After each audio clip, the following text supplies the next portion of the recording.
Bohužel teda tahle společnost dost žije v tom domnění, že jít k lékařovi, který vlastně léčí duši, že je něco jako divného, že si hnedka připadají možná třeba jak blázni, nebo já nevím, jak se to vlastně bere, ale vím, že tohle v té společnosti opravdu bohužel je.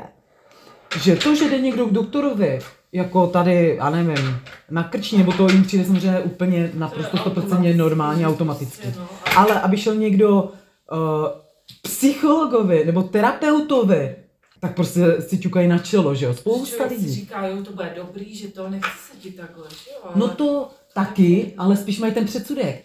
Že to je přece divný, že by jako měli jít něco s tou duší řešit.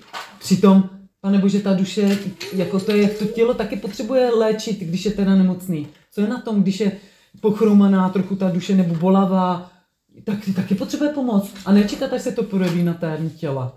V tom právě vidím ten problém, že to je takhle zažitý mezi těma lidma. No. Víš? Právě si myslím, že je dobrý to dostat víc do podvědomí těch lidí, že to je prostě normální, když jdou k terapeutovi, když jim není prostě dobře. Taky když tě bolí zub, jdeš k zubařovi. Jo. Když jako cítíš úzkost, nebo to jako nic, na tom není přece nic divného, špatného, že jdeš tomu doktorovi.